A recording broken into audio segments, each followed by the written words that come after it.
कौन थी वो? मैं 8 महीने की प्रेग्नेंट थी और अपनी डिलीवरी के लिए अपने मायके गई थी। माँ ने मुझे फोन पर बताया, घर के पीछे की तरफ जो खाली जमीन थी ना, वहां पर एक नया कमरा बनवा लिया है। इतने सालों के बाद जैसे ही अपने घर में कदम रखा, कुछ अलग सा लगा।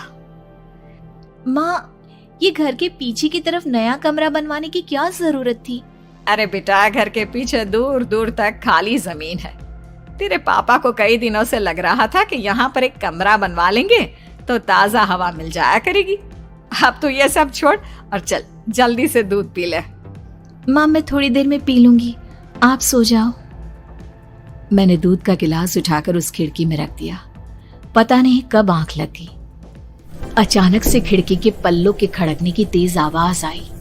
दूध का गिलास धड़ाम से जमीन पर आ गिरा। जमीन पर गिरते ही दूध का रंग लाल हो चुका था। मैंने खिड़की से झांक कर बाहर देखा। चारों तरफ धुप अंधेरा था। उस अंधेरे की तरफ से कुछ आवाजें आ रही थी, जैसे छोटे बच्चे आपस में खिलखिलाकर मस्ती कर रहे हो।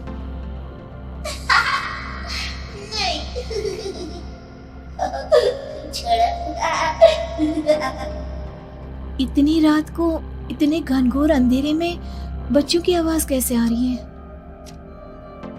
घड़ी में वक्त देखा तो ठीक 12 बजे थे। देखकर मैं सन्न रह गई। बुरी आत्माओं और भूतों की कई कहानियां मैं सुन चुकी थी। वक्त भी कुछ ऐसा ही था।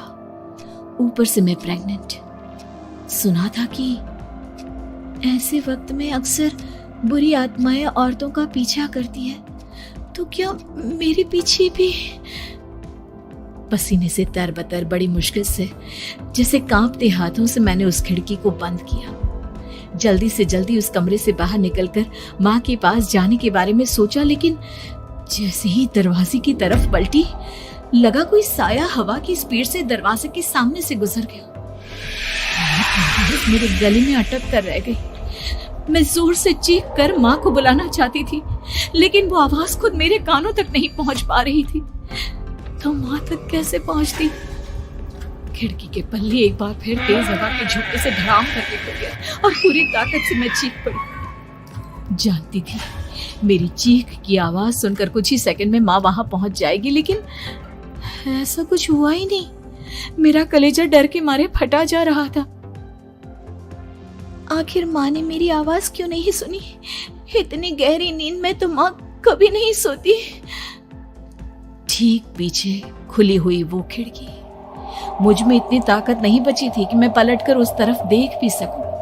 हवा का एक सनसनाता हुआ झोंका उसी वक्त मेरे कानों से आकर टकराया। लगा जैसे किसी ने दबी हुई आवाज में धीरे से मुझसे कहा, चली जाओ यहाँ से। मैंने दोनों हाथ अपने कानों पर रख लिए और एक बार फिर ताकत लगाकर जोर से चीखने की कोशिश की।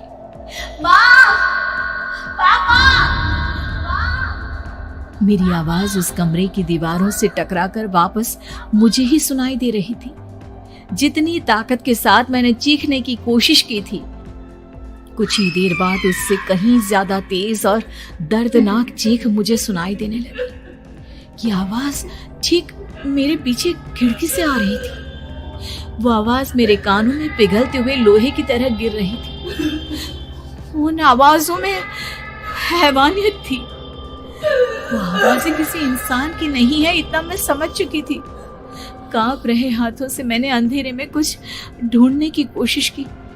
तभी अचानक मेरा हाथ बेड पर रखी टॉर्च पर पड़ा।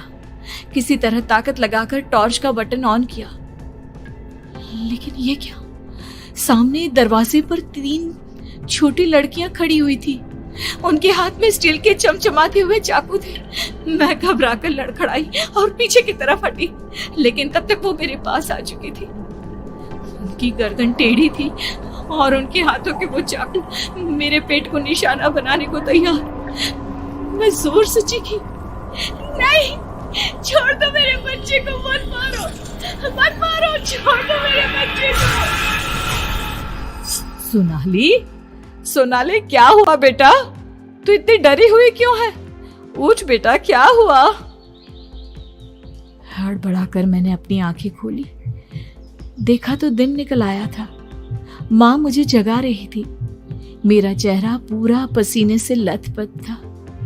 क्या हुआ बेटा, तुमने कोई बुरा सपना देखा क्या? मैं अभी तक अपने पूरे होश में नहीं थी। वो मेरे बच्चे को मार देगी माँ, वो लड़की मेरे बच्चे को। मैंने घबराकर अपने पेट को छुआ। सब कुछ ठीक था। और वो दूध जो रात को यहाँ पर गिर गया था, उसका रंग लाल हो गया था। माँ ने हंसते हुए दूध का गिलास मुझे दिखाया। तुमने दूध पिया ही नहीं, पूरा का पूरा ऐसे ही रखा हुआ है। तुमसे कहा था ना सोनाली, सेहत के लिए लापरवाही ठीक नहीं बेटा। लेकिन मैंने तो सब कुछ अपनी खुली आंखों से देखा था। ये सपना कैसे हो सकता है? आशा है आपको हमारी कहानी पसंद आई होगी। कृपया इसे लाइक करें, अपने दोस्तों के साथ शेयर करें और हमारे चैनल कहानी कोना को सब्सक्राइब करें। धन्यवाद।